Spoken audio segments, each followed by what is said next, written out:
च मत्स्थानि भूतानि पश्य मे योगमैश्वरम भूत भृन्न च भूतस्थो ममात्मा भूत भावनः। पदच्छेद। न यानी नहीं, च यानी और, मत्स्थानी अर्थात मुझ में स्थित, भूतानी चराचर पदार्थ, पश्य अर्थात देख, में यानी मेरी, योगम अर्थात योग शक्ति को, ऐश्वर्यम अर्थात ईश्वरीय को, भूतभृत चराचरों का धारण पोषण करने वाला, न यानी नहीं, च यानी और, भूतस्थः अर्थात चराचरों में स्थित, मम यानी मेरा, आत्मा यानी आत्मा, भूत भावनः अर्थात चराचरों का उत्पन्न करने वाला। अनुवाद। और वे सब चराचर पदार्थ मुझ में स्थित नहीं हैं, किंतु मेरी ईश्वरीय योग शक्ति को देख कि समस्त प्राणियों का उत्पन्न करने वाला तथा सभी चराचर प्राणियों का धारण पोषण करने वाला भी मेरा आत्मा वास्तव में चराचर पदार्थों में स्थित नहीं है। टिप्पणी। पूर्व श्लोक में भगवान ने कहा था कि समस्त चराचर पदार्थ भूत उनमें स्थित हैं, और यहां वे कहते हैं कि वे भूत उनमें स्थित नहीं हैं, तो उनकी उक्तियों में यह विरोध क्यों? वस्तुतः यहां विरोध नहीं, विरोधाभास है। यह सारा ब्रह्मांड भगवान ही की योग शक्ति से उत्पन्न है और वे ही इसके आधार हैं, इसलिए तो सब भूत उनमें स्थित हैं। साथ ही ऐसा होते हुए भी वे ब्रह्मांड से सर्वथा अतीत एवं निष्प्रभावित हैं, इसलिए वे भूत उनमें स्थित नहीं हैं। अतः यह साधक की दृष्टि पर निर्भर करता है कि वह इस तथ्य को कैसे निहारता है। जब तक उसकी दृष्टि में जगत यानी ब्रह्मांड है, तब तक तो सब कुछ भूतग्राम यानी भगवान में ही स्थित है, क्योंकि उनके अतिरिक्त इस विश्व का कोई अन्य आधार है ही नहीं। किंतु जिस क्षण उसे भगवान का साक्षात हो जाता है, तब तो साधक की दृष्टि में उनसे भिन्न कोई वस्तु रह ही नहीं जाती, सब कुछ ब्रह्ममय ही हो जाता है। जगत, ब्रह्मांड अथवा भूतग्राम नाम के पदार्थ का उसके लिए कोई अस्तित्व ही नहीं रह जाता। अतः उस समय से साधक की दृष्टि में यह सब जगत, भूतग्राम भगवान में स्थित नहीं होता। देखने देखने के अनुसार दोनों ही मत समीचीन और संगत हैं। समस्त भूत भगवान में स्थित भी हैं और नहीं भी। ईश्वर योग का अर्थ है ईश्वरीय योग शक्ति, यानी भगवान की अलौकिक चमत्कार पूर्ण योग माया। वह चमत्कार क्या है, इसका निरूपण दूसरी पंक्ति में किया गया है। वे कहते हैं कि यद्यपि वे भूत भावन यानी भूतों के उत्पादक तथा भूतभृत भूतों का धारण पोषण करने वाले हैं, तथापि वे भूतस्थो न भूतों में स्थित नहीं हैं, क्योंकि वे भूतों से सर्वथा अतीत तथा निर्लिप्त रहते हैं। यह अद्वितीय विस्मयकारी कौतुक ईश्वर के अतिरिक्त कहीं अन्यत्र उपलब्ध हो ही नहीं सकता। इसी विलक्षण भाव को यहां योगमैश्वरम पदों से वर्णित किया गया है, और इसे ही देखने, ध्यानपूर्वक विचारने के लिए भगवान ने अर्जुन से कहा है। पिछले 2 श्लोकों में श्री कृष्ण ने समग्र भूतों को अपने अव्यक्त रूप से व्याप्त और उन्हें उसी में स्थित बतलाया है। इसी विषय का अब वे एक दृष्टांत द्वारा स्पष्टीकरण करते हैं। अस्थितो नित्यम वायुः सर्वत्र गो महान तथा सर्वाणि भूतानि मत्स्थानित्युपधारय। पदच्छेद। यथा यानी जैसे, आकाश स्थितः अर्थात आकाश में स्थित, नित्यम यानी सदा, वायुः अर्थात वायु, सर्वत्र गः यानी सब जगह विचरने वाला, महान अर्थात अति विस्तृत, तथा यानी वैसे ही, सर्वाणि यानी समस्त, भूतानि अर्थात चराचर पदार्थ, मत्स्थानि यानी मुझ में स्थित, इति ऐसा, उपधारय यानी जान। अनुवाद।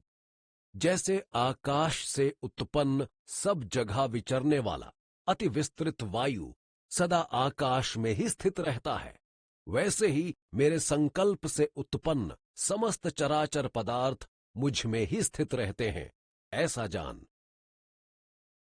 टिप्पणी। प्रस्तुत दृष्टांत में भूत प्राणियों के साथ वायु का तथा भगवान के साथ आकाश का सादृश्य दिखलाया गया है। जिस प्रकार वायु सर्वत्र सब जगह विचरने वाला है, उसी प्रकार अशेष प्राणी भी नाना योनियों में भ्रमण करने वाले हैं। फिर जिस प्रकार वायु महान अत्यंत विस्तृत है, उसी प्रकार भूत समुदाय भी विशाल विस्तार वाला है।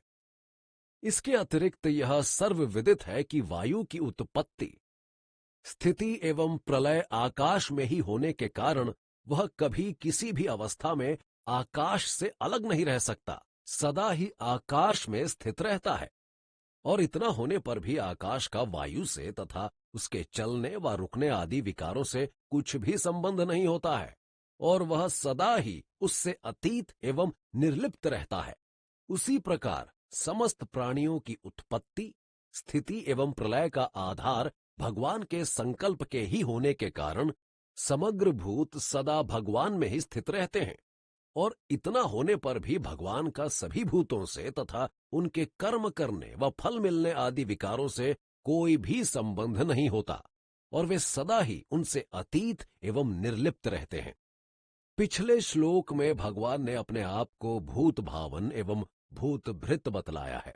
अपने इस स्वरूप का स्पष्टीकरण करते हुए वे अब सृष्टि रचनादि कर्मों का तत्व समझाने के लिए अगले 2 श्लोकों द्वारा कल्पों के अंत में समस्त भूतों का प्रलय तथा कल्पों के आदि में उनकी उत्पत्ति का प्रकार बतलाते हैं। सर्वभूतानि कौन्तेय प्रकृतिम यान्ति मामिकाम कल्पक्षये पुनस्तानि कल्पादो विसृजाम्यहम्। पदच्छेद।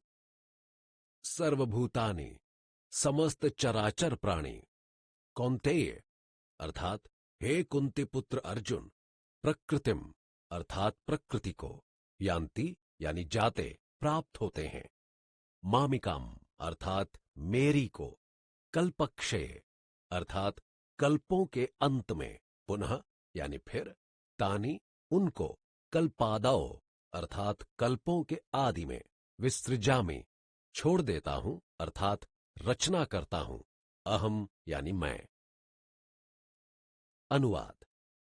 हे कुंती पुत्र अर्जुन, कल्पों के अंत में सब भूत अर्थात चराचर पदार्थ मेरी प्रकृति को प्राप्त हो जाते हैं, अर्थात मेरी प्रकृति में लीन हो जाते हैं, और कल्पों के आदि में मैं उन्हें फिर छोड़ देता हूं, यानी उन्हें फिर से रच देता हूं। टिप्पणी। ब्रह्मा के एक दिन को कल्प कहते हैं, और उतनी ही बड़ी उनकी रात्रि होती है। इस अहोरात्र के हिसाब से जब ब्रह्मा के 100 वर्ष पूरे होकर उसकी आयु समाप्त हो जाती है, उस काल को कल्पक्षय कहते हैं। यही कल्पों का अंत है। इसी को महाप्रलय भी कहते हैं। कल्पों का अंत होने के बाद अर्थात ब्रह्मा के 100 वर्ष के बराबर समय पूरा होने पर जब पुनः जीवों के कर्मों का फल भुगतान के लिए जगत का विस्तार करने की भगवान की इच्छा एको हम बहुश्याम प्रजाये होती है, उस काल को कल्पादि कहते हैं। इसे महासर्ग आदि भी कहते हैं। उस समय जो भगवान का सब भूतों की उत्पत्ति के लिए अपने संकल्प के द्वारा हिरण्यगर्भ ब्रह्मा को उनके लोक सहित उत्पन्न कर देना है, वही उनका सब भूतों को रचना है। प्रकृतिम स्वामवष्टभ्य विसृजामि पुनः पुनः भूतग्राम्यमं कृत सनम वशम प्रकृतेर्वशात्। पदच्छेद। प्रकृतिम अर्थात त्रिगुणमयी माया को, स्वाम अपनी को, अवष्टभ्य अर्थात स्वीकार करके क्रियाशील बना के, विसृजामि अर्थात रचता हूं, पुनः यानी फिर, भूतग्रामम चराचर प्राणी समुदाय को, इमम यानी इसको, कृत्सनम अर्थात संपूर्ण को, अवशम अर्थात परतंत्र हुए को, प्रकृते अर्थात स्वभाव के, वशात यानी वश से, बल से। अनुवाद। अपनी त्रिगुणमयी माया को स्वीकार करके अर्थात क्रियाशील बना के स्वभाव के बल से परतंत्र हुए इस संपूर्ण चराचर प्राणी समुदाय को कर्मों के अनुसार बार बार रचता हूं। टिप्पणी। पिछले श्लोक में जिस मूल प्रकृति में सब भूतों का लीन हो जाना बतलाया गया है, उसी का वाचक यहां स्वाम विशेषण के सहित प्रकृतिम पद है। भगवान द्वारा सृष्टि रचनादि कार्यों के लिए शक्ति रूप से अपने अंदर स्थित प्रकृति यानी माया को स्मरण करना ही उसे स्वीकार करना अथवा क्रियाशील बनाना है। भिन्न भिन्न प्राणियों का अपने अपने गुण एवं कर्मों के अनुसार बना हुआ स्वभाव ही उनकी प्रकृति है। भगवान की प्रकृति समष्टि प्रकृति है और जीवों की प्रकृति उसी की एक अंशभूता व्यष्टि प्रकृति है। उस व्यष्टि प्रकृति के बंधन में जकड़े रहना ही प्रकृति के बल से परतंत्र होना है। भगवान का कथन है कि जब तक जीव अपनी उस प्रकृति के वश में पड़े रहते हैं, तब तक मैं उनको इसी प्रकार प्रत्येक कल्प के आदि में उनके भिन्न भिन्न गुण कर्मों के अनुसार नाना योनियों में बार बार उत्पन्न करता रहता हूं। विसृजामि पुनः पुनः। यहां यह शंका उठ सकती है कि जब भगवान सृष्टि रचनादि समस्त कर्म करते हैं, तब वे भी कर्म बंधन में क्यों नहीं बंधते? इसके समाधान में वे कहते हैं